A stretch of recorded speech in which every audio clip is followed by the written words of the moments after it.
भगवान ने पुजारियों से कहा, सैनिकों से कहा, भैया धनुष जरा छू लो। हाँ हाँ छू लो, जरा सा उठा लूं क्या? सारे सैनिक हंस पड़े, ये धनुष उठाएंगे, इनसे धनुष उठेगा? अरे बड़े मुश्किल से महाराज धनुष को खिसका पाते हैं और ये धनुष उठाएंगे। बोले उठा लूं क्या? अब सारे लोग देख ही रहे थे कि भगवान ने धनुष को उठाया और जैसे तमंचा चढ़ाने की बारी आई तो भगवान ने धनुष को तोड़ दिया। बोले नंद के लाला की। अब जैसे धनुष को तोड़ा, सारे सैनिक मांगने के लिए दौड़े। एक हिस्सा ले लिया बलराम जी ने, एक हिस्सा ले लिया कन्हैया ने, और उसी से पीट पीट करके सबको भगा दिया। दौड़ा दौड़ा सैनिक कंस महाराज के पास में गया। कंस महाराज बैठे थे सिंहासन पर, धनुष टूटा तो मुकुट गिर गया नीचे। नीचे गिरा, सैनिक ने आया, बोले जरा ये बताओ ये कैसी आवाज है? कंस ने कहा, सैनिक ने कहा, महाराज वो बच्चा तो गजब कर दिया। क्या हुआ? बोले वो धनुष। हाँ हाँ धनुष क्या हुआ? बोले धनुष टूट गया। टूट गया?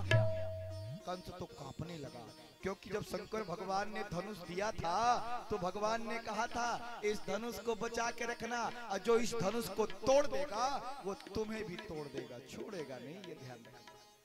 धनुष भंग कर दिया। कंस ने कहा आने दो, अभी तो धनुष तोड़ा है, मिलेंगे रंग भूमि में तब बताएंगे।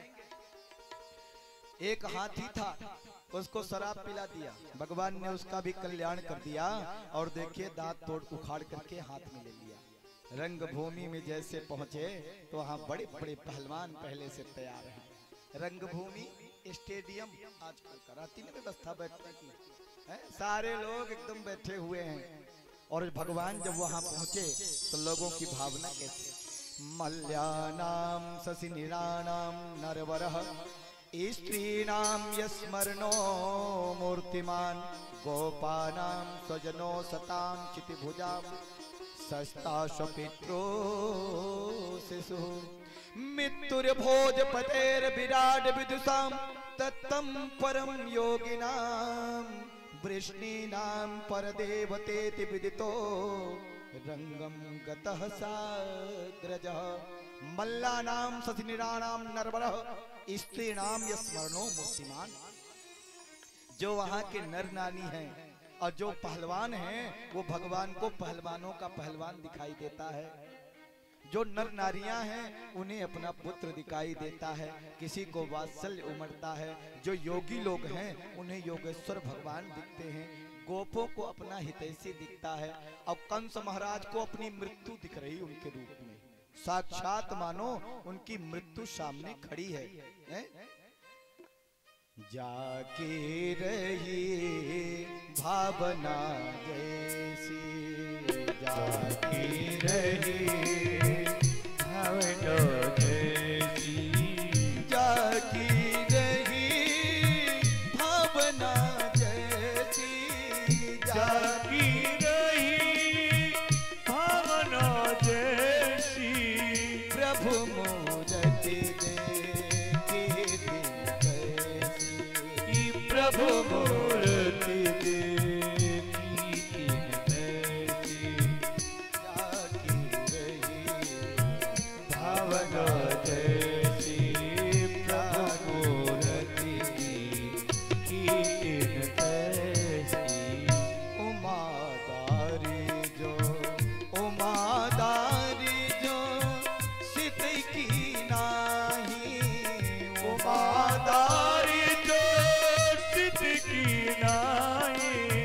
सब ही नचावहि राम गोसाई, सब ही नचावहि राम गोसाई। जागी रही भावना जैसी, प्रभु मूरत देखी दिन तैसी। जिस भाव से व्यक्ति भगवान को भजता है भगवान उसी रूप में मिलते हैं। तुम्ही हो माता पिता, तुम्ही हो बंधु सखा, तुम्ही हो माता पिता, तुम्ही हो बंधु सखा, तुम्ही हो माता पिता, तुम्ही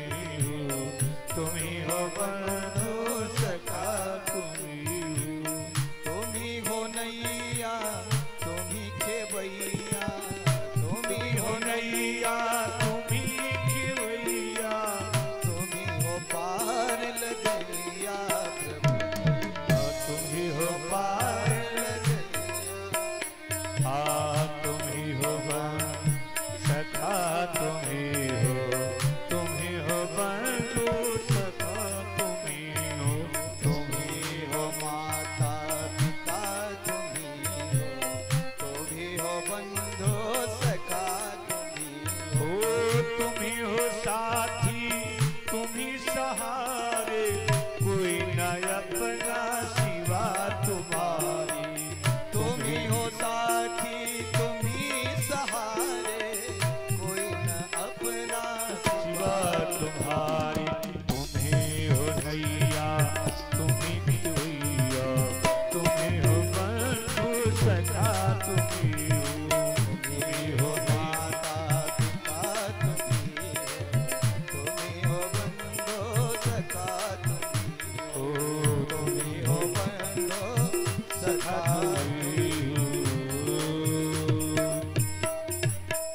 जिसकी भावना जैसी थी, जिस रूप में भगवान को चाहा वैसा भगवान दिखे।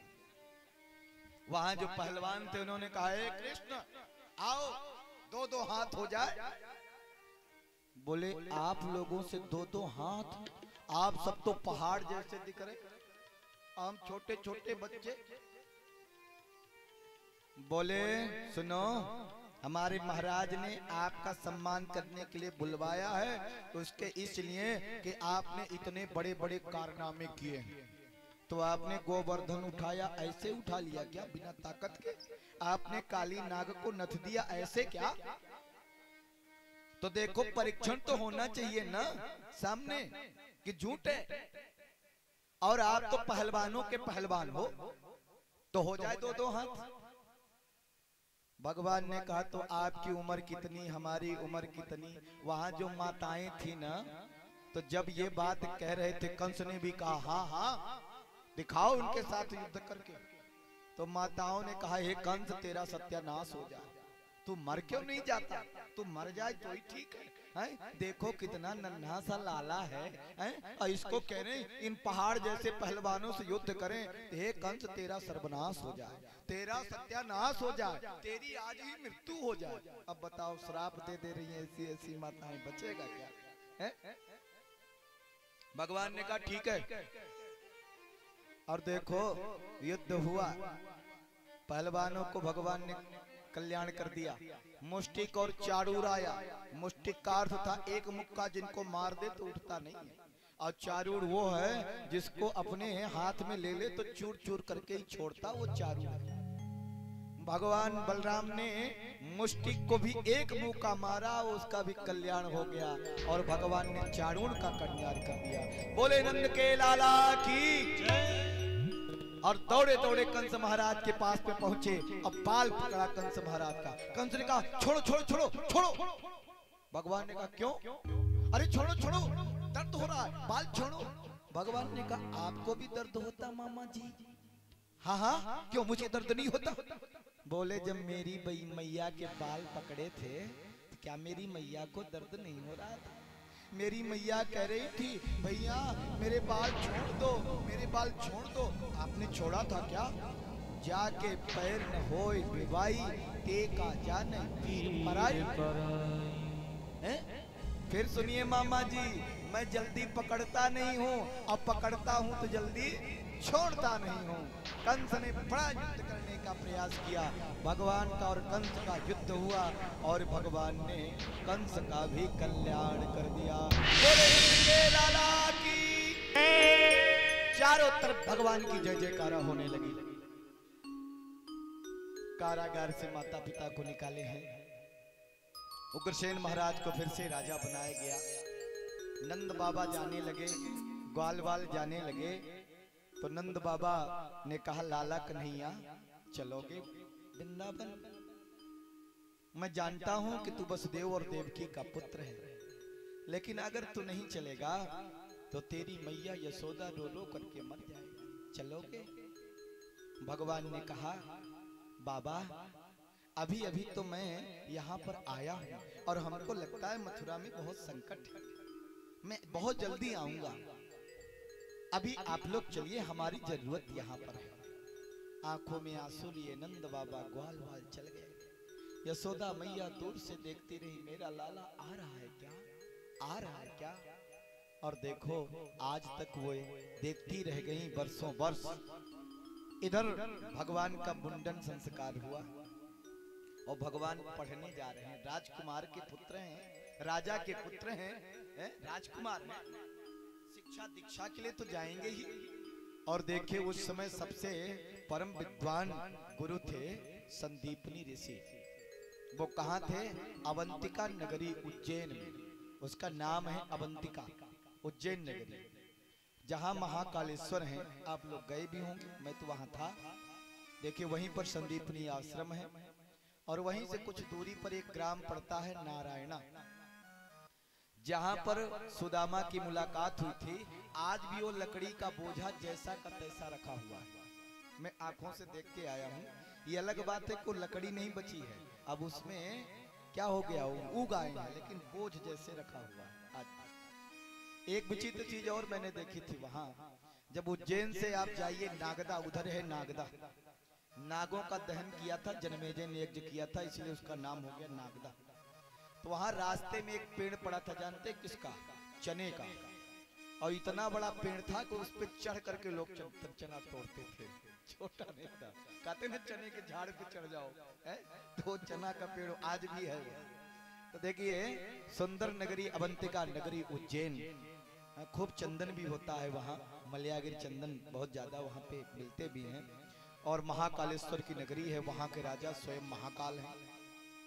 तो ऐसी दिव्य नगरी महाकालेश्वर, जहाँ काल भैरव विराजमान है सेनापति के रूप में। तो देखिए भगवान कृष्ण वहां पहुंचे संदीपनी आश्रम में, जहां सुदामा जैसे मित्र की मुलाकात हो गई। और देखिए बहुत ही कम समय में भगवान सारी विद्याओं को सीख गए। सरहस्यम धनुर्वेदम धर्मान न्याय पथाम तथा, बहुत ही कम समय में धनुष चलाना, सब प्रकार की विद्याओं से परिपूर्ण हो गए। अब जाने लगे तो बोले गुरुजी दक्षिणा। संदीपनी ऋषि ने कहा मैं तो कुछ लेता नहीं, गुरु माता से पूछ लो। गुरु माता के पास में गए। गुरु माता ने कहा मेरा बेटा होता तो आज इतना बड़ा हो गया होता। हे गोविंद, जब से आप आए मैं अपने पुत्र को भूल गई।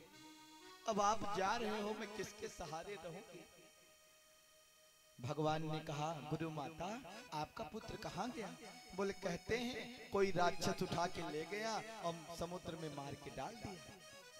तुम तो भगवान हो, क्या मेरे पुत्र को वापस ला सकते हो?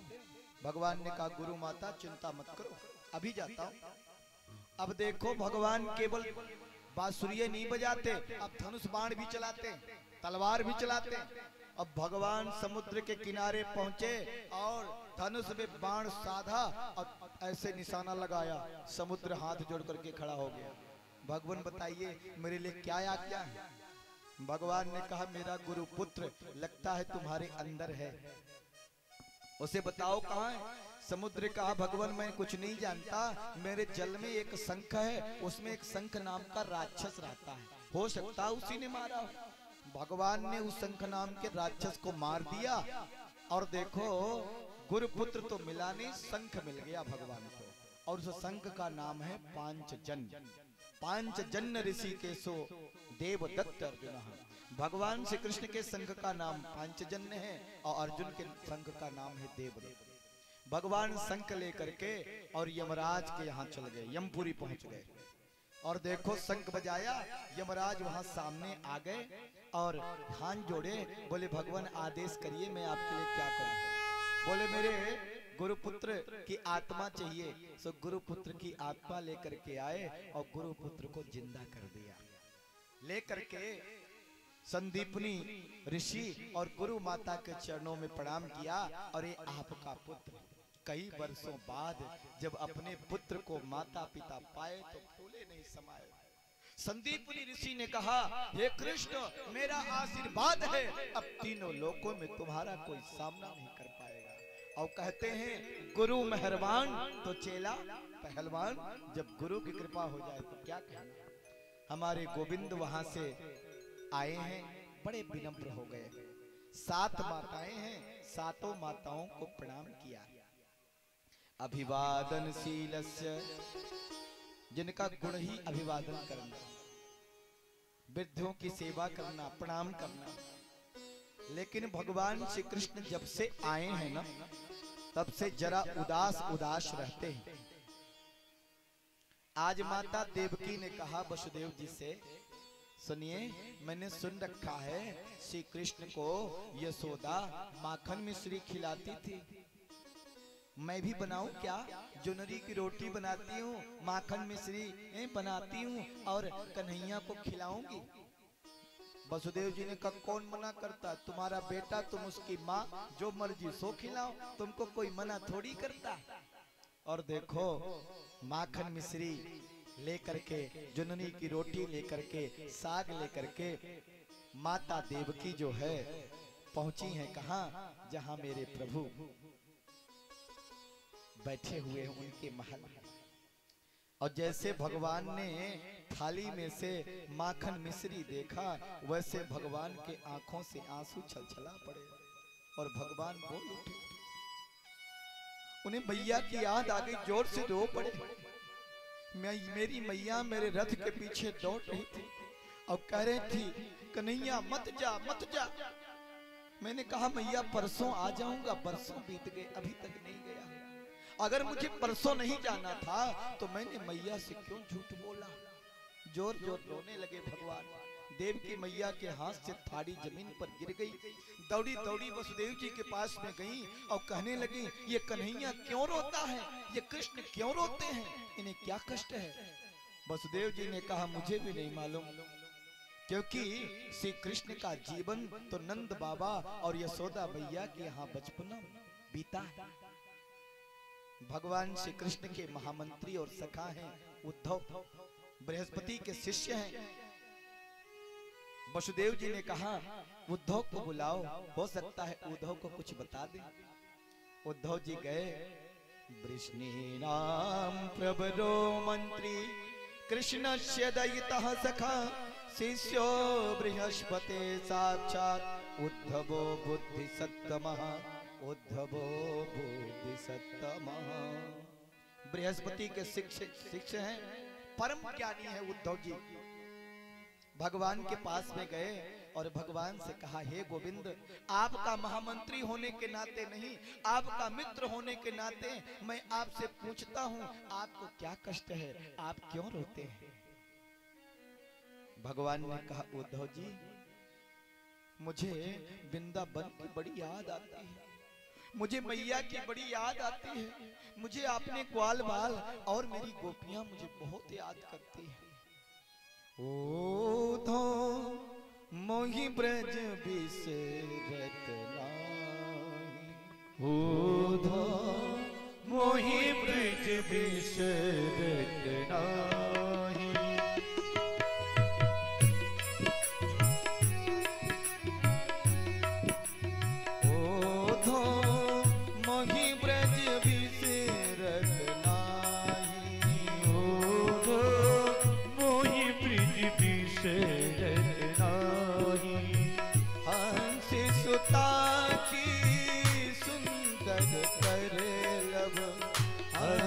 सुता की सुंदर कर आरो कदमन की छाई,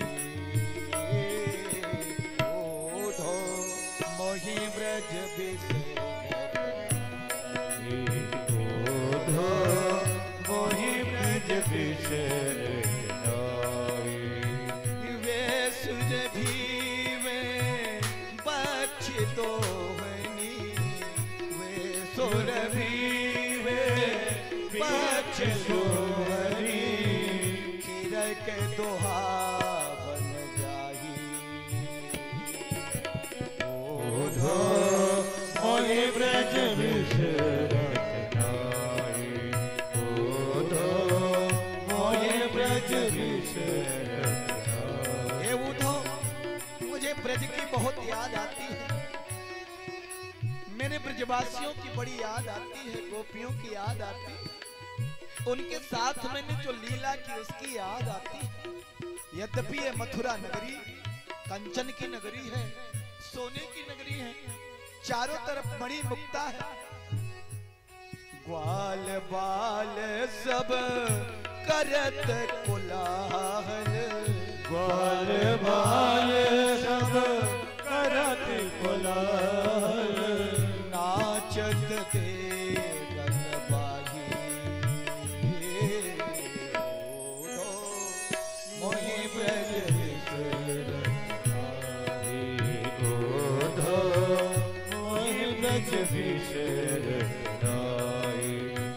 यह मथुरा कंचन की नगरी, यह मथुरा कंचन की नगरी, मणि मोक्ताई हमाही, ओधो मोहि ब्रज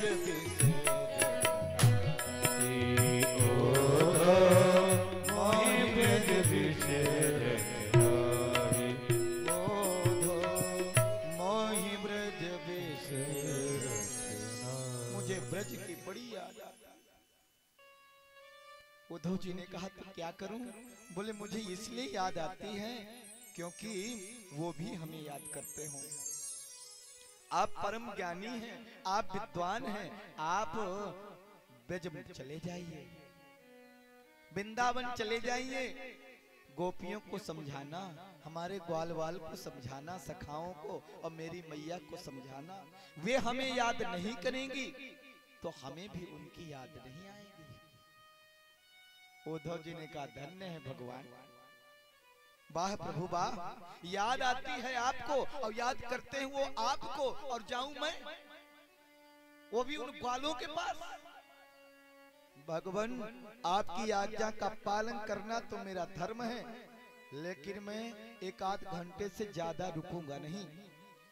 उन्हें तो ग्वाल वाल लगते थे कि तो अनपढ़ गवार हैं, यही लगता था उन्हें।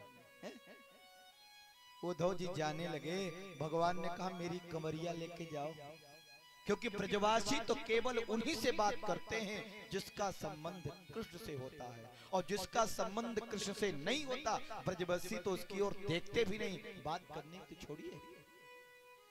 उद्धव जी कमरिया लेके जाने लगे, भगवान ने कहा मेरा रथ लेके जाना, भगवान का रथ है, भगवान की कवरिया है, उस पर उद्धव जी जा रहे हैं। कहां? वृंदावन ब्रज। आप लोग वृंदावन गए? बहुत सारे लोग गए होंगे, कुछ लोग नहीं गए हैं, जरूर जाना। बोले नंद के लाला की, बोले वृंदावन धाम की। अब उद्धव जी जा रहे हैं, उधर ग्वाल वालों की क्या दशा है मालूम है? जब रात होती है तो भगवान से प्रार्थना करते कितना जल्दी सुबह हो जाए। क्यों? मेरा कन्हैया बोला है परसों आऊंगा, बरसों बीत गए, हो सकता है आज आ जाए।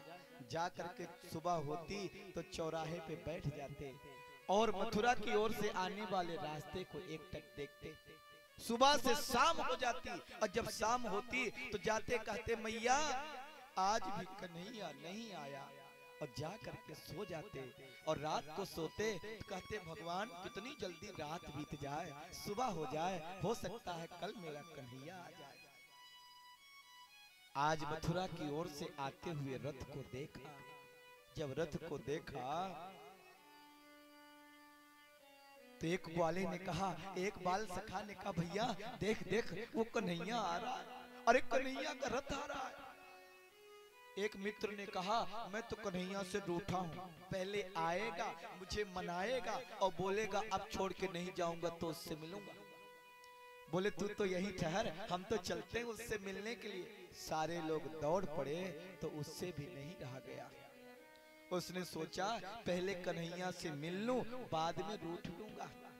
रथ आ गया, खड़ा हो गया, चारों तरफ से रथ को ग्वाल वालों ने घेर के रखा है। सारे ग्वाल वालों ने सोचा भैया अगर मेरा कन्हैया आया होता तो अब तक मेरा कन्हैया रथ से कूद करके हमें गले से लगा लेता।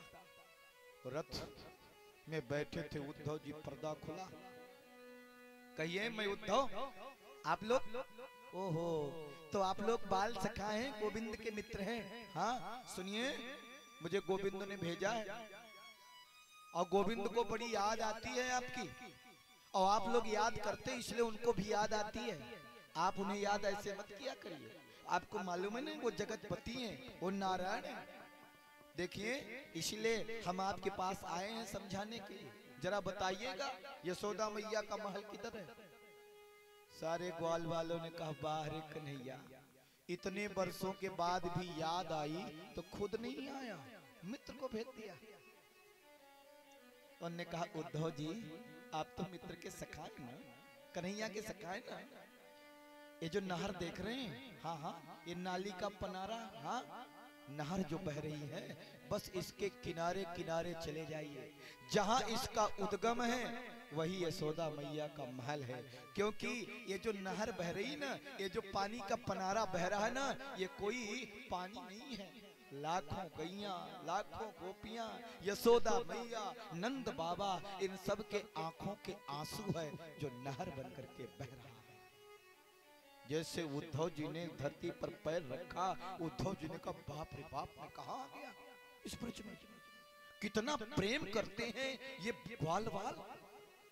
अब उद्धव जी जाते जाते पहुंचे यशोदा मैया के महल में। यशोदा मैया पालने में एक नेक सी चदरिया डाल करके और ऐसे पालना झुला रही है। मेरा लाला सो जा। उद्धव जी ने आवाज लगाई, मैया प्रणाम करता हूं मैं उद्धव। यशोदा मैया ने कहा कौन है, चुप रह। बड़ी मुश्किल से मेरा लाला सोया है। कभी दुल्हनिया मांगे, एक दिन एक कौवा रोटी लेके भाग गया, कहता रोटी खाऊंगा तो वही खाऊंगा, भाग के गया तो गया क्यों, कौन है, चुप रह। उद्धव मुझे आपके लाला ने भेजा है, मालूम है वो यहाँ नहीं है, वो तो इस समय मथुरा में है। यशोदा मैया ने कहा मेरा लाला मुझे छोड़ के कहीं गए नहीं, मेरा लाला तो पालने में सो रहा है। तो मैया इस पालने में लाला के दर्शन कराओगी क्या? हाँ हाँ क्यों नहीं कराएंगे। उद्धव जी नजदीक आए, यशोदा मैया ने पालने से चदरिया हटाई और धड़ाम से जमीन पर गिर गई। बोले मेरा लाला तो मथुरा गया है, बोला था परसों आ जाऊंगा, परसों बीत गए अभी तक आया नहीं। यशोदा मैया आई, उद्धव जी आए, नंद बाबा आए और यशोदा मैया ने कहा मेरे लाला ने यहाँ पर ये लीला की, ये लीला की, ये किया और रात बीत गई। उद्धव जी ने कहा मैया हम जैसे करोड़ों ज्ञानी भी आपके चरणों की धूल के कण के बराबर भी नहीं है मैया, इतनी महान आप हैं। मेरे अंदर तो अहंकार आ गया था, मैं तो कह रहा था वहां गमार ग्वालियों के यहाँ कौन जाए, लेकिन हम जैसे करोड़ों ज्ञानी भी आपके चरणों की धूली के कणों के बराबर भी नहीं है मैया, आप इतनी महान हैं। हमें गोपियों से भी मिलना है। सुबह सुबह भगवान पहुंचे गोपियों के पास। गोपियां आपस में बात कर रही हैं, क्योंकि समय की थोड़ी कमी भी है, इसीलिए हम लोग शीघ्र ही संक्षिप्त में करेंगे। इसे भंवर गीत भी कहते हैं। कहते एक भौरा आता है और जहां गोपियां बातचीत कर रही होती हैं वहीं मंडराने लगता है। गोपियां देखती हैं भौरों को और बोलती हैं देखो ये काला कलूटा है, हो सकता है वो काले कन्हैया है ना, उसी का मित्र हो, हमको चिढ़ाने आया है, मेरे पास गुनगुना रहा है, क्योंकि वो कन्हैया भी मथुरा में है ना, है? और गोपियों के साथ मथुरा वासियों के साथ रास रचाता होगा और ये वहां बैठ करके फिर मेरे पास आया है हमको चिढ़ाने के लिए। चल दूर हो जा, जैसे तुझ वो छलिया है ऐसे तू छलिया है, एक जन्म का नहीं ये तो जन्म जन्मांतर का छलिया है। अरे क्या बिगाड़ा था बाली ने, छिप करके बाण मार दिया। क्या बिगाड़ा था महाराज बलि ने, 3 पग जमीन लेने गया था, सब कुछ नाप लिया। दूर हो जा, आज का नहीं ये तो जन्म जन्म का छलिया है। और इतना बोली कि भौरा उड़ गया। एक गोपी ने कहा ये भौरा जाएगा और मेरे गोविंद से शिकायत कर देगा और उनको बुरा लगेगा कि देखो गोपियां मेरे बारे में ऐसा सोचती, क्या हम सुखी रह पाएंगे। गोपियों ने फट से अपने आंचल फैला दिए, बोले हे भंवर तुम मेरे गोविंद से बात मत करो, क्योंकि इस हृदय में गोविंद के सिवा दूसरे को रख नहीं सकती हूँ। और उनको दुखी देख नहीं सकती हूँ, इसलिए ये बात मत कहना। अगर वे दुखी हो जाएंगे तो हम कैसे सुखी रहेंगे। गोपियां बड़ी बात कहती हैं। इतने में उद्धव जी आ रहे हैं, खड़े हो गए, आपस में गोपियां बात कर रही। राधा जी आ गई, किशोरी जी सब। आज मेरे सपने में श्याम आए थे, मेरे कंधे पर हाथ रखा। एक ने कहा सुनो, मेरे साथ नृत्य कर रहे थे। एक ने कहा सुनो, मेरे साथ एक कर रहे थे। इतने में आ गई राधा जी, उनसे कहा जरा बताइए ना किशोरी जी, राधा जी आपके सपने में गोविंद आए क्या? राधा रानी ने कहा मुझे सपना ही नहीं आया। बोले क्यों? बोले जब से मेरे प्राण वल्लभ गोविंद इस मथुरा को छोड़ करके गए हैं, तब से मुझे नींद ही नहीं आई, और जब मैं सोई ही नहीं तो सपने कहां से देखूं। भगवान की याद में गोपियां किस तरह से रहती हैं। इतने में उद्धव जी आए। उद्धव जी ने कहा आपको प्रणाम करता हूं, मैं उद्धव, मैं कृष्ण का मित्र हूं। देखो आप लोगों को मालूम है ना, कृष्ण योगेश्वर हैं, तीनों लोकों के स्वामी हैं। उन्होंने आपको समझाने के लिए भेजा है, आप उन्हें ज्यादा याद मत किया करो। देखो अपने मन को एकाग्र करो और उनका ध्यान लगाओ, ऐसे याद मत किया करो, उन्हें भी आपकी याद आती है। गोपियों ने कह दिया ओधो मनन भये 10-20, ओधो मनन भये 10-20, ओधो मनन रखे 10-20, ओधो मनन रहे 10-20। ये कहो तो सो श्याम संग, एक तो सो कहो श्याम संग, अब को आराधे ओधो मनन भये 10-20, ओधो मनन भये 10-20। अरे मन कोई 10-20 होता क्या? आप कहते हैं मन लगाओ, कहां से लगाऊं? एक मन था तो गोविंद के साथ चला गया, अब दूसरा मन में कहां से लाऊं? इंद्रिय शिथिल भये केशविन, इंद्रिय शिथिल भये केशविन, जो देहि बिनसील आशा लगी रहत मन खासा, आशा लगी रहत मन खासा, जी जो कोटि बसे ओधो मनन भये 10-20, ओधो मनन भये 10-20। मन कोई 10-20 होता क्या? अब मेरी इंद्रियां भी शिथिल हो गई, आंखों के सीख से दिखता नहीं, कानों से सुनाई नहीं देता है, बाल भी अब पक गए हैं, लेकिन अब दूसरा मन कहां से लाऊं? फिर उद्धव जी ने कहा अच्छा आपको मालूम है ना क्या वो नारायण है और उन्हें आप याद करती हैं? गोपियों ने कहा तो उद्धव जी आप क्या समझते हैं, हम गोपियां उनसे मिलने के लिए रोती हैं? अगर उनसे मिलने के लिए हम रोती तो यहाँ से मथुरा की दूरी कितनी है, 4 चक्कर मार के चली आती। ना, मेरे गोविंद नहीं चाहते कि हम उनसे मिलें, हम उनसे नहीं मिलेंगी, लेकिन गोविंद के सिवा इस हृदय में दूसरे को स्थान नहीं मिलेगा। रहा सवाल मेरे कन्हैया का। एक ने कहा सुनिए मेरा कन्हैया तो वो बैठा है कदम के पेड़ पर। उद्धव जी ने कहा मुझे दिखाई नहीं देता। गोपियों ने कहा आपका चश्मा ठीक नहीं है तो मैं क्या करूं? एक ने कहा देखो मेरे कंधे पे हाथ रखें, बोले मुझे तो नहीं दिखता, बोली आपकी आंखें खराब है तो मैं क्या करूं? और गोपियों ने कहा मेरी सुनो। उद्धव जी गए थे घंटे भर के लिए, सुनिए 7 महीने बीत गए। गोपियों ने कह दिया ये तो प्रेम की बात है उद्धो, ये तो प्रेम की बात है उद्धो, बंदगी तेरे बस की नहीं है, ये तो प्रेम की बात है कूदो। बंदगी तेरे बस की नहीं है, यहाँ सिर देके होते हैं सौदे, यहाँ सिर देके होते हैं सौदे। आशिकी इतनी सस्ती नहीं है, ये तो प्रेम की बात है कूदो।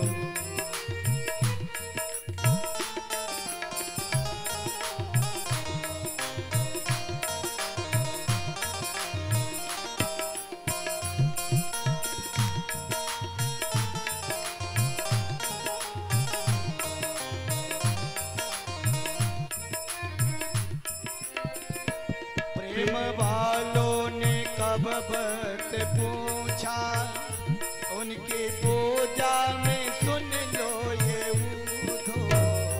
प्रेम वालों ने कब वक्त पूछा, उनकी पूजा में सुन लो।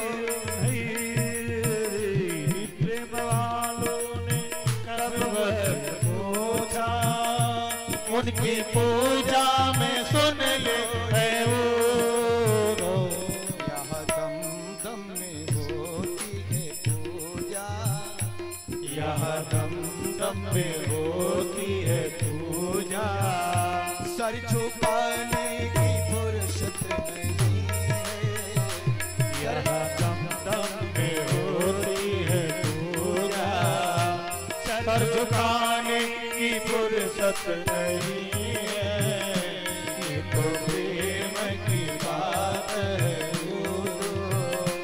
बंदगी तेरे बस की नहीं है, ये तो प्रेम की बात है कूदो। प्रेम करना इतना सरल नहीं है। गोपियां समझाती हैं, दिल में न हो जुर्रत तो मोहब्बत नहीं मिलती, इतनी बड़ी दौलत खैरात में नहीं मिलती। प्रेम निस्वार्थ होता है। गोपियां कहती हैं, प्रेम करने वालों के पास में इतनी फुर्सत नहीं को मस्तक झुकाए प्रणाम करे। यहाँ तो हर सांस में वो याद है, हर सांस में समाया है। और कहती हैं क्या, जिनकी नजरों में है श्याम प्यारे, वो तो रखते हैं जग से निराले। जिनकी नजरों में है श्याम प्यारे, वो तो रहते हैं जग से निराले। जिनकी नजरों में है श्याम प्यारे, वो तो रहते हैं जग से निराले।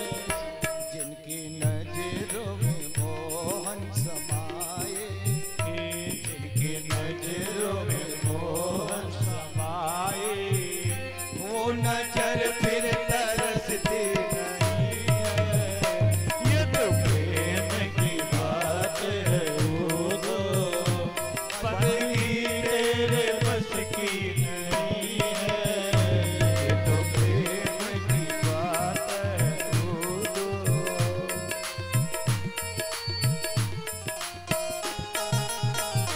ये तो प्रेम की बात है कूदो। भोलेनाथ के लाला की जय। राम ही केवल प्रेम प्यारा, और जान ले हो जो जान। जाननिहारा। प्रेम देवो भव, भगवान कहाँ मिलता है? भगवान प्रेम से ही तो मिलता है। भगवान भोलेनाथ क्या कहते हैं? प्रेम ते प्रकट होई मैं जाना। भगवान किससे प्रकट होते? बोले प्रेम से। प्रेम करने वालों को जाना। प्रेम करती थी गोपियां, प्रेम किया था तुलसी ने, प्रेम किया था सूर्य ने, प्रेम किया था संतों ने, सुतीक्षण ने। 2 मिनट की कथा समझें। बोले वृंदावन बिहारी लाल की जय। देखिए, एक बार सुतीक्षण जी का जो सुतीक्षण जी है ना, अगस्त ऋषि के शिष्य हैं। अब अगस्त ऋषि का कहीं निमंत्रण हुआ तो अगस्त ऋषि जाने लगे तो बोले सुतीक्षण, बोले जी गुरुदेव, बोले जरा ठाकुर जी को लेके आना, भगवान जी को है? हम जा रहे हैं। और देखो अगस्त ऋषि चल गए, सुतीक्षण जी ठाकुर जी लेके चले। अब जा रहे थे कि रास्ते में एक जामुन का वृक्ष पड़ा, पेड़। अब काली काली जामुन पकी हुई थी। सुतीक्षण जी के मुंह में पानी आ गया। बोले शंकर भगवान की। बहुत जल्दी बारात आने वाली है, चिंता मत करो, बस अब रुक्मणी विवाह का ही क्रम है। तो देखिए सुतीक्षण जी के मुंह में पानी आ गया। सुतीक्षण जी ने कहा कैसे काली काली जामुन है, तोड़ के खाएं, कैसे मिले। अब जामुन के वृक्ष के नीचे देखा तो कोई पत्थर तो दिखा नहीं कि जिससे मारे, निकाले, तोड़े। तो ठाकुर जी का सिंहासन खोला। अब भगवान जी शालिग्राम बैठे थे, एक शालिग्राम को निकाला, ऐसे मार दिया, न जाने कहां चले गए। तो दूसरे वाले शालिग्राम निकाले, थोड़ा बड़े वाले, अब उनसे मारा तो उन्होंने पूरा पेड़ ही हिला दिया। खूब जामुन नीचे गिरी। सुतीक्षण जी बैठ करके जामुन खाए, पेट भर गया। आहा कितनी काली काली जामुन, कितनी मीठी। अब सुतीक्षण जी सोचने लगे ठाकुर जी कहाँ, भगवान, शालिग्राम, और पता ही नहीं कहाँ चल गए। उन्होंने कहा काली काली जामुन और काले काले ठाकुर जी। सब बड़ी बड़ी दो जामुन लेकर के आसन पे रख दिया भगवान के, लेकर के चले। अब जहाँ अगस्त ऋषि का सुतीक्षण निमंत्रण था ना, वहां पहुंचे। अगस्त ऋषि मिले। अगस्त ऋषि ने कहा सुतीक्षण, बोले जी गुरुदेव, बोले जरा ठाकुर जी को लाना। जी लेके आया। अब ठाकुर जी का सिंहासन लेके गए। अब अगस्त ऋषि ने भगवान जी को खोला, घंटी बजाई, भगवान को जगाया। अब शालिग्राम भगवान उठाए एक हाथ में और एक हाथ से जल, और जैसे ऐसे ऐसे डाला तो गुठली एक तरफ और गूजा एक तरफ। अगस्त ऋषि ने कहा सुतीक्षण ठाकुर जी कहाँ हैं? बोले यही तो हैं। बोले ये ठाकुर जी, ये तुमको ठाकुर दिख रहे हैं, ऐसे होते ठाकुर जी?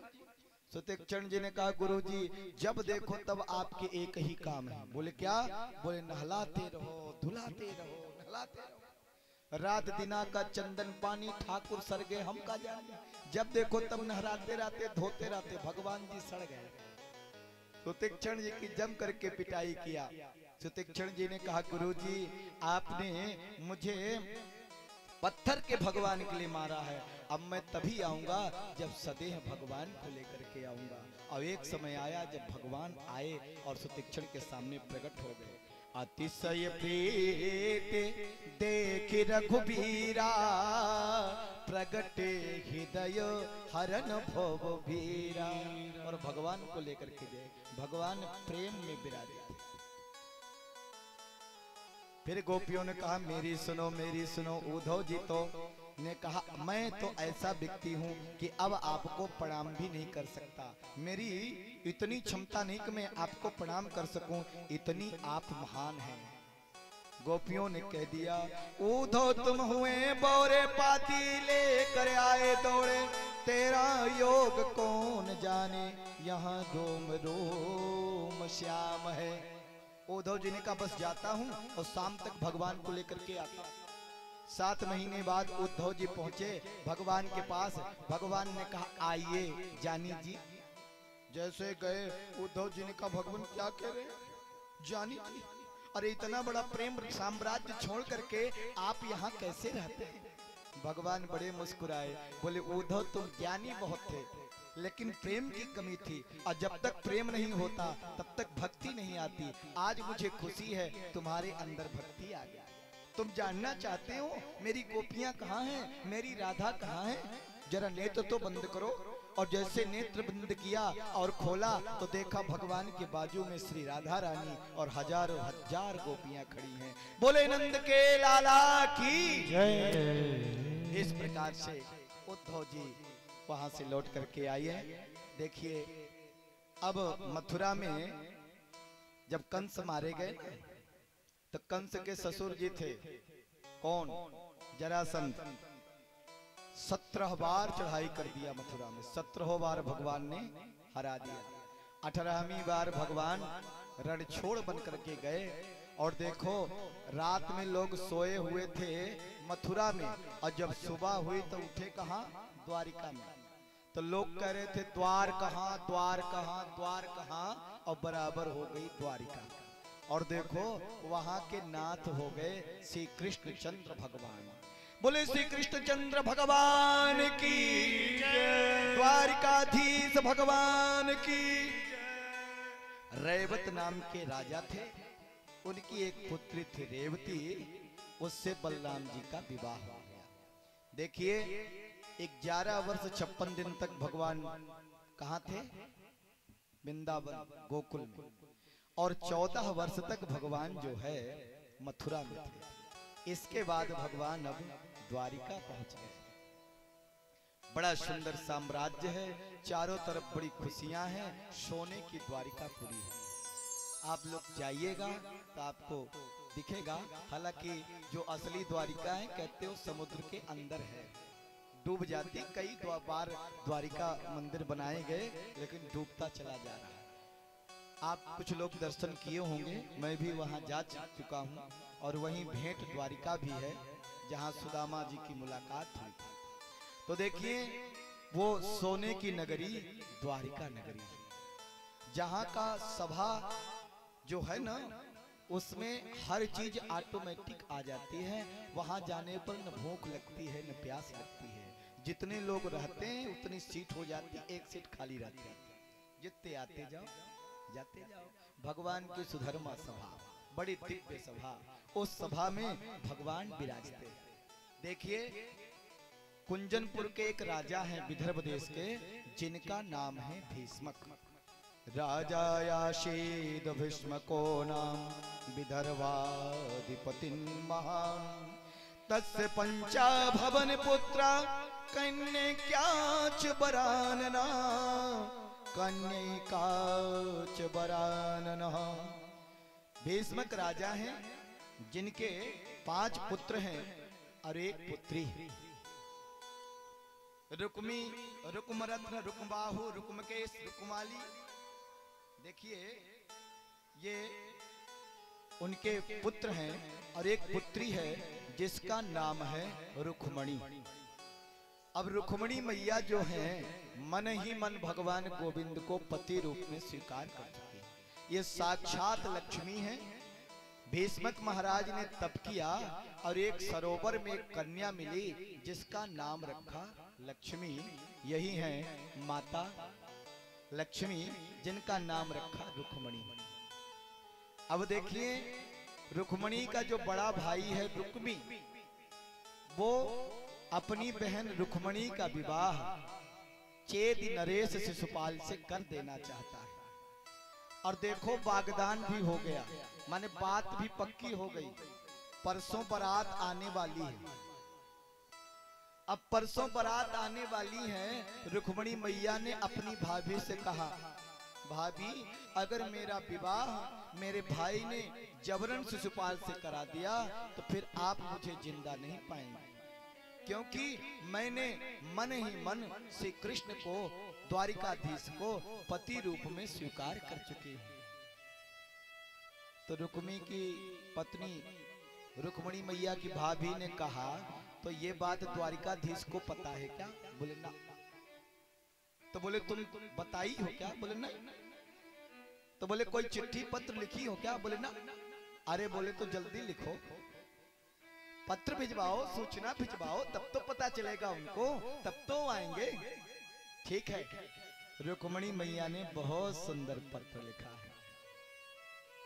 हमारे हृदय के स्वामी, हे हृदयेश्वर, हे त्रिभुवन सुंदर, हे तीनों लोकों के स्वामी, मेरा नाम है रुक्मणी। मैंने आपको अपना पति स्वीकार करती हूँ क्योंकि संतों से मैंने आपके बारे में सुन रखा है। आपके गुणों से मोहित होकर के मैं आपको अपना पति बनाती हूँ। बहुत सुंदर पत्र लिखा है और पंडित जी को दिया। अब कहा पंडित जी ले जाइए। कहाँ? बोले द्वारिका। पंडित जी द्वारिका लेकर के आए। भगवान श्री कृष्ण को पत्र बताया, पढ़ करके सुनाया। भगवान ने पढ़ा। बहुत सुंदर पत्र लिखा। श्रुत्वा गुणान भुवन सुंदर शृण्वतां ते निर्विश्य कर्ण विवरै हरतोंगतापम रूपम दृशां दृश्यमता अखिलार्थ लाभम त्वय्युता विशद चित्र मत्रपम पत्रम में सत्वा गुणान भुवन सुंदर शृण्वतां ते। हे त्रिभुवन सुंदर, आपके गुणों को सुनने वाले जानने वाले लोग बड़ी बड़ी बात करते हैं और मैंने सुन करके अपने कानों से अपने हृदय में प्रवेश करा करके अपने ताप को जन्म जन्म की ताप को मिटा लिया। हे गोविंद, मैं आपको पति रूप में स्वीकार करना चाहती हूँ। जो वस्तु शेर को मिलनी चाहिए वो गीदड़ ले जाए, सियार ले जाए, अच्छी बात नहीं है। मेरा भाई मेरा विवाह चेत नरेश शिशुपाल से कर देना चाहते हैं, लेकिन मैं आपको वरण करना चाहती हूँ। अगर आप चाहते हैं कि मैं जिंदा रहूं तो आप आकर के मेरा वरण करें। हे गोविंद, आप कहेंगे देवी तुम कौन हो? तो मैं भीष्मक महाराज की पुत्री हूँ, विदर्भ देश के राजा हैं और मेरे 5 भाई हैं। मेरा नाम रुक्मणी है। मेरा बड़ा भाई रुक्मी मेरा विवाह शिशुपाल से करना चाहते हैं। हे गोविंद, आप कहेंगे हम वहां आएंगे तो भयंकर युद्ध होगा, तो मैं युद्ध करवाना नहीं चाहती। मैं अपनी भाभी का सुहाग भी और अपने परिवार को भी सुरक्षित रखना चाहती हूँ। इसलिए हे गोविंद, हमारे यहाँ कात्यायनी माता का पूजन करने की परंपरा है। हम वहां पूजन करने जाएंगी, आप वहां पधारें और वहीं से हमारा हरण करके वरण करके ले जाएंगे। ये पत्र जब भगवान ने पढ़ा, पंडित जी ने कहा बताइए क्या उत्तर है? बोले उत्तर नहीं है, चलते हैं। अब जरा बताओ बचे कितना है? इतना लंबा सफर जो है जाना तो है। भगवान रथ पर सवार हुए चलने लगे तो ऊपर से बलराम जी ने देखा और बलराम जी ने कहा कन्हैया कहाँ जा रहा है? अरे लाला कन्हैया कहाँ जा रहे हो? अरे कान्हा कहाँ जा रहे हो? अरे भैया जी वहीं जा रहे हैं। अरे वहीं कहाँ जा रहे हो? अरे वहीं जा रहे हैं। पंडित जी बोले कुंजनपुर जा रहे हैं, विदर्भ देश। बलराम जी समझ गए, क्योंकि अब कन्हैया कैसे बता दे कि मैं शादी करने जा रहा हूं स्वयंवर में। बोले नंद के लाला की, शंकर भगवान की। देखो दाऊ जी ने कहा वो हो, आज पता चला मेरा लाला तो बड़ा हो गया और ये तो कड़ोरन में एक है। सुनो, मेरा भी रथ तैयार करो, पीछे पीछे मैं भी चलूंगा। अब भगवान का रथ आगे चला गया। यहाँ पर शिशुपाल की बारात आ गई है, जन्माशय में रुकी हुई है और इधर रुक्मणी मैया जा रही है कहाँ? पूजन करने के लिए। देखो आ रही है कात्यायनी माता का पूजन करने रुक्मणी मैया है। और रुक्मी ने 10,000 सैनिक रुक्मणी मैया के पहरे में लगाया है। अब जैसे भगवान आए न, अब उधर से भगवान आए, इधर रुक्मणी मैया पूजा करने गई हैं। और किनका पूजन कर रही? कात्यायनी मैया का। माता सीता भी पूजन करने गई थी ना गौरी मैया का, ऐसे ये भी कात्यायनी मैया का पूजन करने गई है। श्रीमद् भागवत महापुराण में यह मंत्र है, नमस्ते त्वंबके भीष्णम स्वाशांतानुयुतां शिवां भूयात् पतिर्मे भगवान कृष्ण तदनुमोदतां। कहते हैं इस मंत्र का जो कन्या 6 महीने जप कर ले उसका विवाह हो जाता है। बोले लक्ष्मी मैया की। देखो रुक्मणी मैया यहाँ आ जाए, पूजन कर रही मैया का। तो जय जय गिरिवर राज किशोरी, जय जय गिरिवर राज किशोरी, जय महेश जय चकोरी, जय महेश मुख चंद्र चकोरी, गज भदन खदानी माता, जय गज बदन खदानन माता,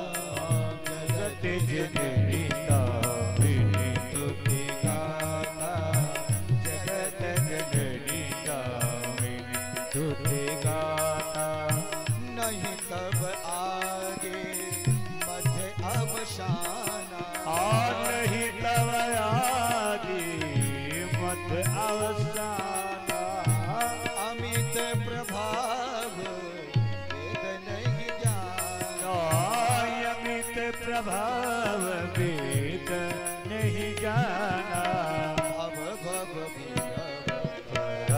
भवकारी में वैसे विमोहन, शुभ श्रीहारि ने ईश्वर विमोहन, शुभ श्रीहारि जय जय गजन, जय जय गिरिवर राज किशोरी, जय जय गिरवर राज किशोरी, जय महेश मुख चंद चकोरी, जय महेश मुख चंद्र चकोरी, जय महेश मुख चंद्र चकोरी, जय महेश मुख चंद्र चकोरी, बोलिए कात्यायनी मैया की।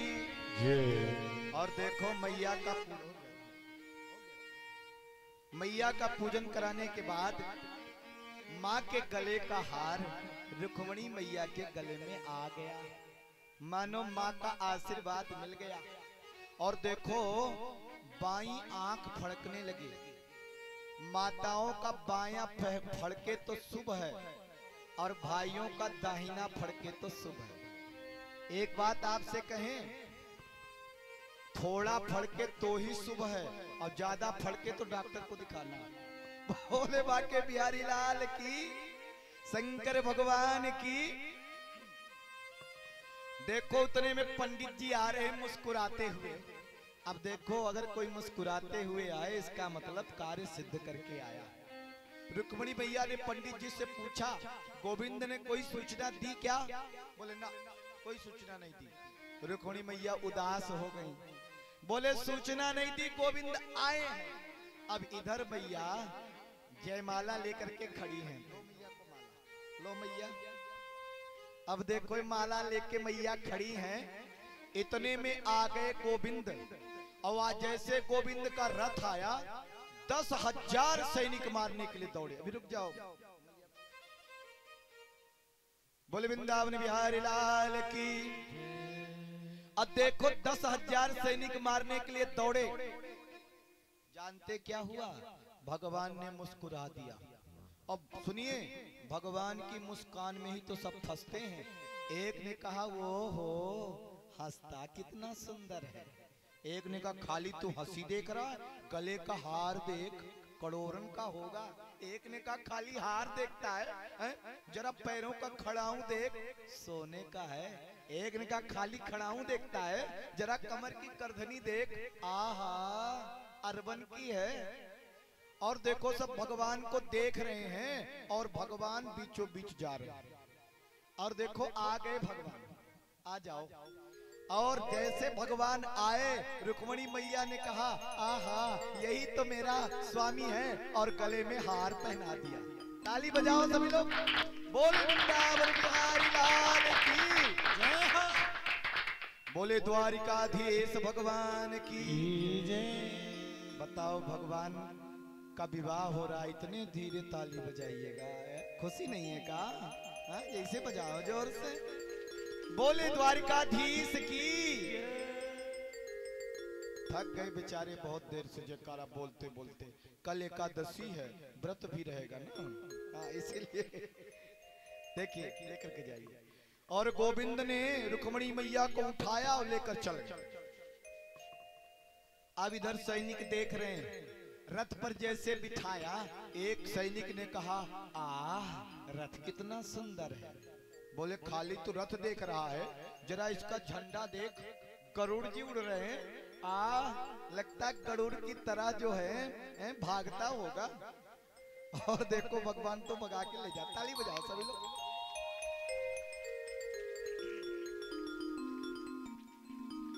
अब देखो भगवान ने जरा सा घोड़ों को साटी मारा कि घोड़ा तो हवा में बातें करने लगे। इतने में एक सैनिक ने पूछा, अरे भैया रुक्मणी बिटिया कहाँ है? बोले मुझे क्या मालूम। अरे भैया रुक्मणी बिटिया क्या, मुझे क्या मालूम, वो तो पूजा कर रही। एक सैनिक ने कहा मैं बताऊं? बोले बताओ। बोले वो ले तो गया। बोले कौन?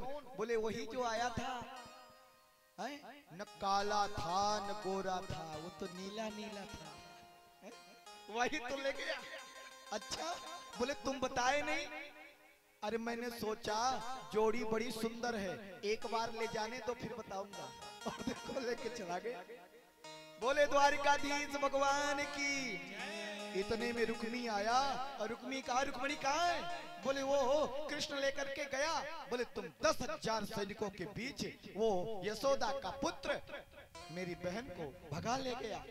रथ से दौड़ा, पीछा किया भगवान का। भगवान के रथ तो हवा में बातें कर रहे। रुक्मी ने कहा अरे कृष्ण रुक जाओ रुक जाओ। भगवान नहीं रुके तो उसने कहा कृष्ण अगर यशोदा के दुग्ध का पान किए हो तो रुक जाओ। और जैसे यशोदा मैया का नाम लिया भगवान ने रथ को रोक दिया। और जो युद्ध हुआ भगवान ने रुक्मी का रथ तोड़ दिया, अलग कर दिया, तलवार निकाले और दौड़े मारने के लिए। वैसे ही रुक्मणी मैया ने भगवान के पैर पकड़ लिए और बोले हे स्वामी मेरे भैया को मत मारना, क्योंकि मैं अपनी भाभी का सुहाग बचाना चाहती हूँ। मैं अपनी भाभी के कारण ही आपको पाई हूँ। भगवान ने कहा तुम्हारे भैया हैं तो मेरे भी तो कुछ होंगे ना। बोले वृंदावन बिहारी लाल की। चिंता मत करो, इनको थोड़ा दंड दूंगा। आधे बाल मोड़ दिए और रथ की पहिया में रुक्मी को बांध दिया और चल दिए ऐसे। इतने में बलराम जी का रथ आ गया। बलराम जी ने कहा बताओ ये बहू भी बैठी है और देखो ये रथ के पहिया में ऊपर नीचे क्या हो रहा? अरे कन्हैया रथ के पहिया में ऊपर नीचे क्या हो रहा है? बोले सारे जी हैं सारे जी। बोले चल छोड़। और देखो बलराम जी के कहने पर रुक्मी को छोड़ा गया। इधर रुक्मी आया। भीष्मक राजा ने कहा नारद जी ने कहा था रुक्मणी साक्षात लक्ष्मी है, द्वारिकाधीश साक्षात नारायण है और लक्ष्मी का विवाह नारायण से ही होता है। तुम्हारे दुराज्ञा के कारण मैंने अपनी पुत्री का विवाह नहीं कर सका।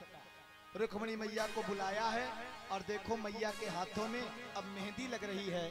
और आज द्वारिका से बारात आएगी तो चलिए रुक्मणी मैया अपनी सखियों के साथ आ रही हैं, हाथों में मेहंदी लगवा रही हैं और सभी लोग सुनेंगे। बहुत सुंदर अवसर अब आपको मिल रहा है।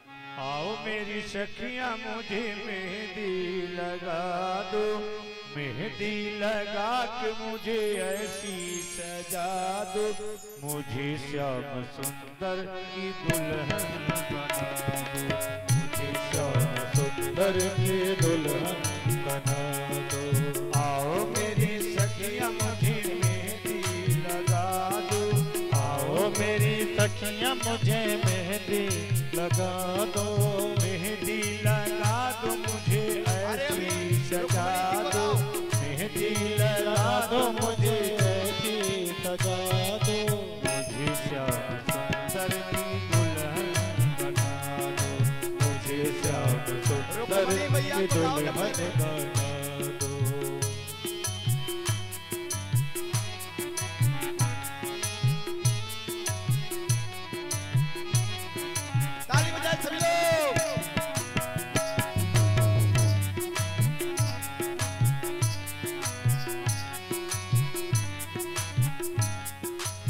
सत्संग में मेरी बात चलाई, सत्संग में मेरी बात चलाई, सतगुरु ने मेरी की नूरी सगाई, सतगुरु ने मेरी की सगाई, उनको बुला के हाथ लेवा तो करा दो, उनको उनके हाथ करा दो, मुझे श्याम सुंदर की दुल्हन बना दो, मुझे श्याम सुंदर की दुल्हन बना दो।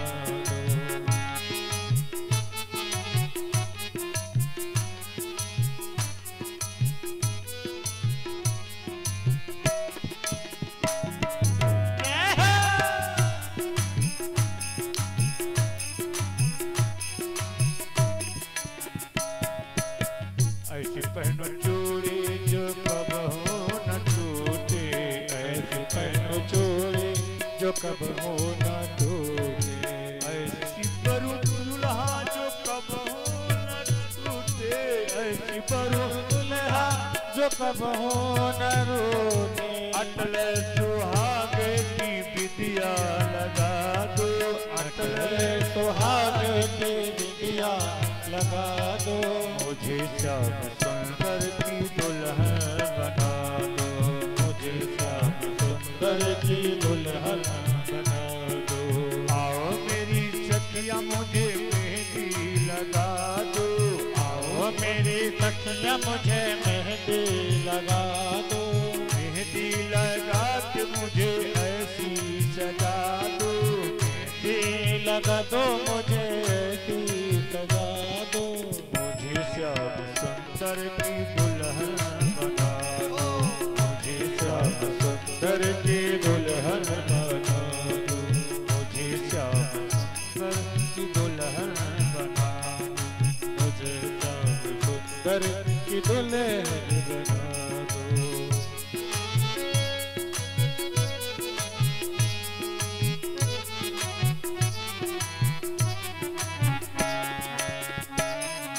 भैया के सामने जो नाच सकते हैं वो नाचिए।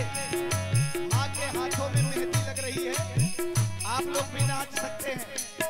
इनको भक्ति का नाचना आता है। सुरमा मैं आँख में लगाऊंगी, भक्ति का सुरमा मैं आँखों में लगाऊंगी, दुनिया से नाता तोड़ उन्हीं की हो जाऊंगी, दुनिया से नाता तोड़ उनकी हो जाऊंगी, सतगुरु बुला के मेरे फेरे तो करा दो, सतगुरु को बुला के मेरे फेरे तो करा दो, मुझे श्याम सुंदर की दुल्हन बना दो, मुझे श्याम सुंदर की दुल्हन बना दो।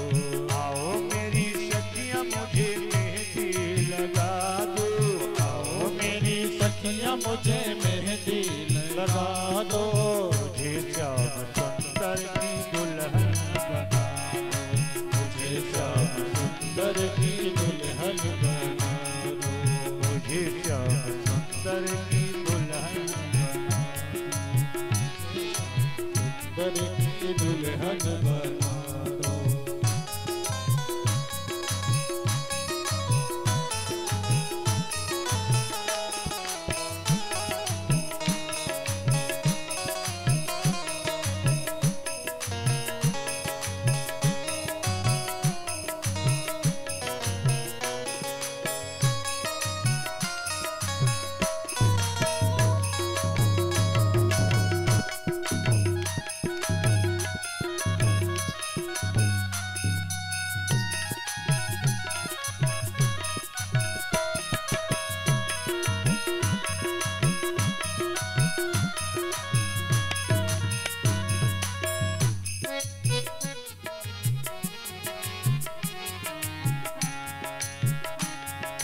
बांध के मैं घुघरू उनको रिझाऊंगी, बांध के घुघरू मैं उनको रिझाऊंगी, एक तारा मैं तो श्याम श्याम गाऊंगी, एक तारा मैं श्याम श्याम गाऊंगी, सतगुरु बुला के मेरी डोली तो सजा दो, मुझे श्याम सुंदर की दुल्हन बना दो, मुझे श्याम सुंदर की दुल्हन बना दो। आओ मेरी सखिया मुझे मेहंदी लगा दो, आओ मेरी सखिया मुझे मेहंदी लगा दो, मेहंदी लगा के मुझे ऐसी सजा दो, मुझे श्याम सुंदर की दुल्हन बना दो, मुझे श्याम सुंदर की दुल्हन बना दो, मुझे श्याम सुंदर की दुल्हन बना दो, मुझे श्याम सुंदर की दुल्हन बना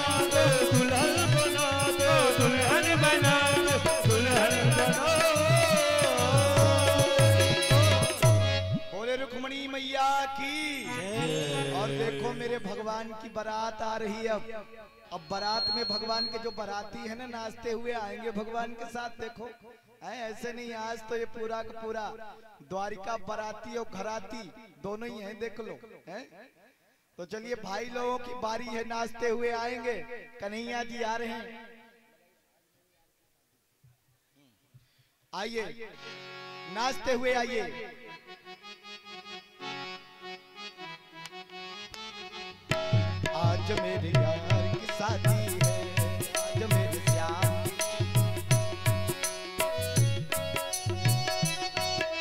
देखो जितने लोग खड़े होंगे उनको नृत्य करना पड़ेगा, जितने लोग खड़े हुए हैं इनको डांस आज करना सब पड़ेगा। लोग खड़े मत हो जाओ, बैठो बाकी लोग, बाकी बैठिए, सब लोग ना खड़े बैठ जाइए बाकी लोग।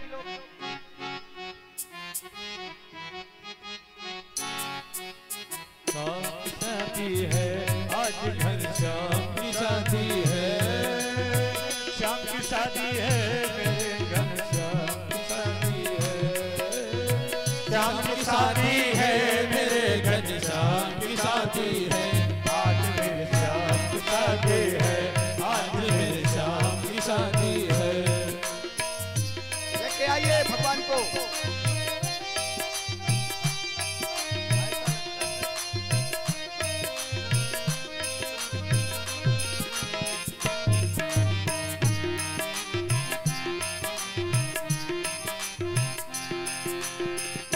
दूल्हा है प्यारा प्यारा, दुल्हन है प्यारी प्यारी, खुशी में सब नर नारी, हर किसी का माता हो। लगता है जैसे सारे संसार की शादी है, आज मेरे श्याम की शादी है, आज मेरे श्याम की शादी है, श्याम की शादी है मेरे भगवान की शादी है, श्याम की शादी है मेरे भगवान की शादी है, आज मेरे श्याम की शादी है, आज मेरे श्याम की शादी है।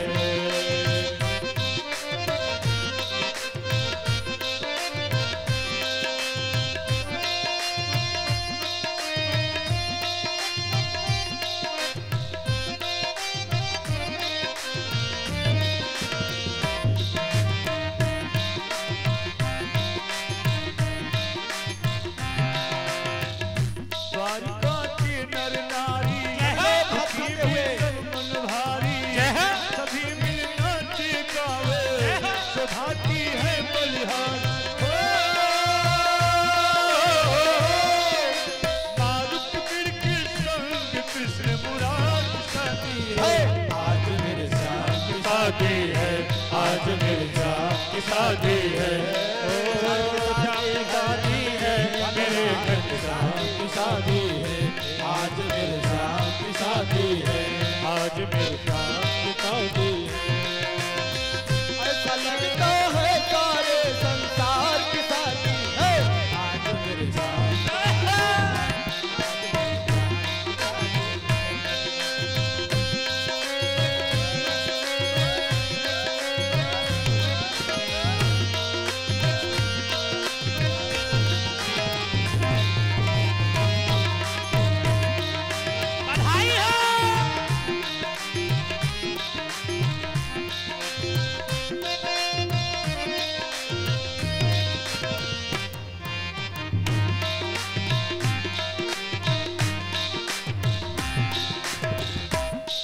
तारे तोड़ के लाऊं तेरे सिर को बनाऊं, फूल लो बिछाऊं मैं प्यार के, जय हो जय हो जय हो जय हो जय हो जय हो।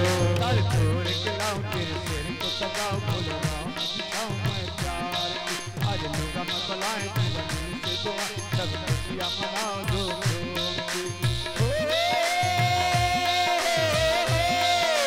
शेष शारदा पार न पाए कितने बराती है, आज मेरे श्याम की शादी है, आज मेरे श्याम की शादी है, श्याम की शादी है मेरे भगवान की शादी है, श्याम की शादी है मेरे भगवान की शादी है, आज मेरे श्याम की शादी है, आज मेरे श्याम की शादी है।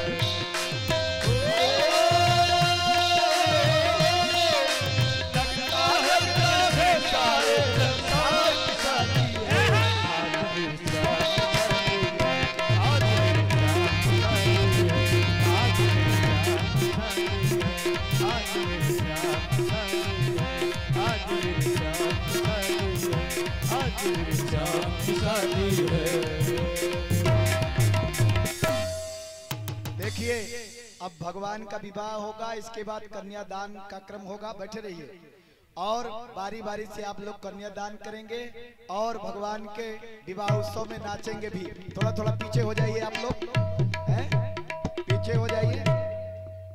देखिए जब भगवान के गले में हार चढ़े तो जोरदार ताली से आप लोग स्वागत करिएगा। पहले देखिए रुक्मणी मैया भगवान के गले में माल्यार्पण अर्पित करेंगे। ओम मंगलम भगवान विष्णु मंगलम गणपतध्वजा मंगलम पुंडरीकाक्षो मंगलाय तनो हरि। और हमारे कन्हैया जी रुक्मणी मैया के गले में पहनाएंगे। सर्वमंगल मांगल्ये शिवे सर्वार्थ साधिके शरण्ये त्र्यंबके गौरी नारायणी नमोस्तुते। बोले रुक्मणी मैया की जय, द्वारिकाधीश भगवान की जय। बैठ जाइए, बैठाइए भगवान को। पहला कन्यादान श्रीमती मंजू सिंह कर रही हैं यहाँ पर, और साथ में सब लोग फिर बारी बारी से करेंगे। तो यहाँ ऊपर आकर के कन्यादान का संकल्प कर रहे हैं। आप लोग भी बारी बारी से कन्यादान, नारायण और लक्ष्मी का विवाह संपन्न हुआ है, तो निश्चित रूप से ये अवसर बार बार नहीं मिलता। आप लोग बैठ जाइए, कुछ लोग खड़े हुए हैं, बारी बारी से आइए। जो भगवान के उत्सव में नृत्य कर सकते वही खड़े रहे, बाकी सब बैठिए, पीछे जाइए, थोड़ा घूम के बैठिए। तो देखिए ये सुनहरा समय है। बेटी जब घर से विदाई करते हैं तो बेटी को देते हैं ना उपहार में, तो वही समय अब आ गया है। स्वयं लक्ष्मी नारायण का पूजन यहाँ होगा। उसको रख दीजिए, आरती साइड में कर दीजिए। आरती का काम नहीं है, जल रख दीजिए यहाँ पे थोड़ा सा। चलिए तो भगवान के पैर पड़ेंगे, प्रणाम करेंगे और कन्यादान का यहाँ संकल्प हो रहा है। तो आ जाएं। कृष्ण श्रीमती पल्लवी सिंह जी भी आ जाए और आप भी आ जाइए, निभा भी आइए, आप संकल्प करिए। और जो लोग आ जाएंगे, और सम्मानित श्री उपेंद्र सिंह जी पधारे हैं, आप भी पधारे हैं, और उनकी आप भी आइए, आप लोग आइए, नाम में भूल गया। आइए ऊपर आइए। आंटी जी भी पधारे, चाची जी, और नंदे भी आए, उनकी सब आए बारी बारी से, और चाचा जी आए, श्री उपेंद्र सिंह जी आप आइए। सब लोग यहाँ कन्यादान करेंगे। और कृष्ण आए कुंदिनपुर सुर नर मुनि हर साए जी। कृष्ण आए कुंदिनपुर सुर नर मुनि हर साए जी। फल शिशुपाल कुमार भगाए रुक्मिणी कष्ट पाए जी। आए कुंदिनपुर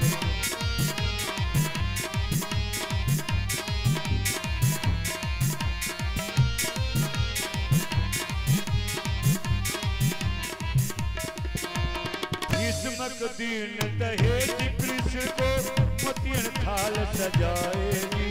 भीष्मक दीन तीन बार माथे में हाथ रखिए, 3 बार प्रणाम करिए, ऐसे करके भीष्मक दीन दहेज कृष्ण को मोतियन थाल सजाएगी। साल दुसाली गजरथ घोर, साल दुसाला गजरथ घोर, झगड़न दर्द भराएगी। कृष्ण बियाहन आए कुंदिनपुर सुर नर मुनि हर साएगी। कृष्ण बियाहन आए कुंदिनपुर। भगवान के बारात में वहां से हमने देखा 2 लोग चले थे, दो दादाजी थे, वो जाके पीछे बैठ गए, थक गए। क्यों दादा? हाँ दिलीप सिंह जी आइए। भगवान के बारात में 2 लोग आए थे, वो थक गए। और भी आए चाचा जी, सबका नाम मैं भूल गया हूँ। हाँ। तो सब लोग आइए, परिवार के सारे सोलंकी परिवार के लोग जल्दी जल्दी बारी से आइए। और बारात में आए और थक के सब बैठ गए, है ना। भगवान की यहाँ शादी, इसलिए बैठना किसी को नहीं है, बस 10-15 मिनट का उत्सव और है। सभी लोग खड़े होकर एक बार उत्सव को जरूर मनाएं। अभी मत खड़े होने दो। तो कब खड़े होंगे? कल? बाद में थोड़ी देर से। सब खड़े होंगे तो दिक्कत हो जाएगी। सब ना खड़े हो ना। अभी कन्यादान हो रहा है, जो नृत्य कर सकते वही, नहीं तो अभी हड़बड़ी हो जाएगी। चलिए यहाँ कन्यादान का क्रम है। सम्मानित श्री उपेंद्र सिंह जी कन्यादान कर रहे हैं, ताली बजा करके स्वागत करिए। बोले वृंदावन बिहारी लाल की। और बारी बारी से भगवान के चरण पखाड़ रहे हैं, ठाकुर जी को चरणों में कर रहे हैं। तब तक यहाँ से सुंदर बधाइयां भी सुनेंगे। किया श्रृंगार सामरे वो तेरा किसने किया, श्रृंगार सामरे लगे दूल्हा सा तो दिलदार सामरे वो तेरा किसने किया, श्रृंगार सामरे तेरा किसने किया, श्रृंगार सामरे लगे दूल्हा सा तो दिलदार सामरे, लगे दूल्हा सा तो दिलदार सामरे तेरा किसने किया, श्रृंगार सामरे तेरा किसने सम्मानित किया। प्रमोद सिंह जी आए हैं क्या? वो भी आ जाए। फूफा जी और चाचा जी सब लोग पधारे।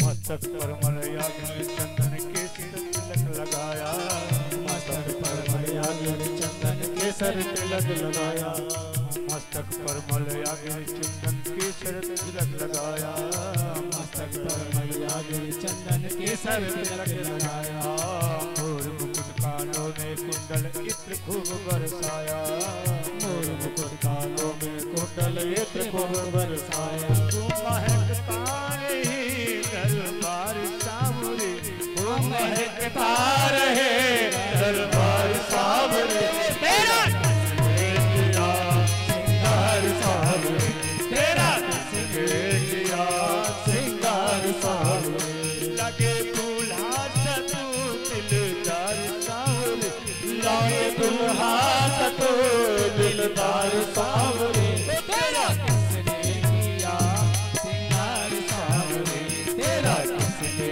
किया, श्रृंगार सामरे।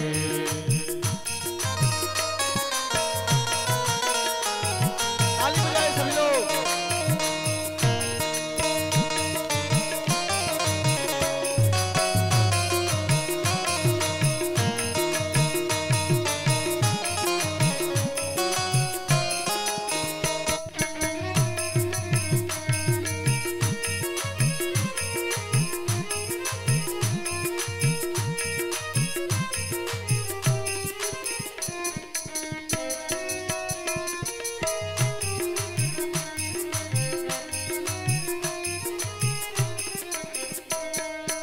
बागों से कलियां चुन चुन के किसने हार बनाया, बागों और सभी लोग आ सकते हैं बारी बारी से, जिनको आना है आ जाएंगे। खड़े हो जाइए सब लोग, बागों से सब अपने अपने स्थान पे खड़े हो जाइए। जिनको आना है सब बारी बारी से आ सकते हैं। बागों से कलियां चुन चुन के किसने हार बनाया, रहे सलामत हार सदा वो जिसने तुझे सजाया, वो सजाता रही हर बार सामरे, वो सजाता रहे हर बार सामरे तेरा किसने किया, श्रृंगार सामरे तेरा किसने किया। सम्मानित सियाराम सिंह जहाँ हो यहाँ पधारे कन्यादान के लिए। सियाराम सिंह जी लगे दूल्हा सा तू हर बार सामरे तेरा किसने किया, श्रृंगार सामरे तेरा किसने किया, श्रृंगार सामरे।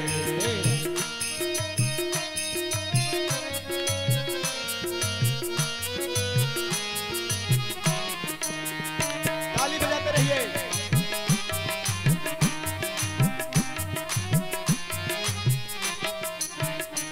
ये बोल कन्हैया बोल तुम्हें मैं कौन सा गीत सुनाओ, बोल कन्हैया बोल तुझे मैं कौन सा गीत सुनाओ, बोल कन्हैया बोल तुम्हें मैं कौन सा गीत सुनाओ, बोल कन्हैया बोल तुझे मैं कौन सा गीत सुनाओ। तू नाचे ऐसा कोई राग बता दे, तू नाचे मैं गाऊं, ऐसा कोई राग बता दे, तू नाचे मैं गाऊं। नचाता रहे हर बार सामरे, मैं नचाता रहे हर बार सामरे तेरा किसने किया, श्रृंगार सामरे तेरा किसने किया, श्रृंगार सामरे तेरा किसने किया, सावरे लगे दूल्हा सतो हर बार सावरे लगे दूल्हा सतो हर बार सावरे तेरा किसने किया श्रृंगार सावरे तेरा किसने किया श्रृंगार सावरे तेरा किसने किया श्रृंगार सावरे तेरा किसने किया श्रृंगार सावरे तेरा किसने किया श्रृंगार सावरे तेरा किसने किया श्रृंगार सावरे श्रृंगार सावरे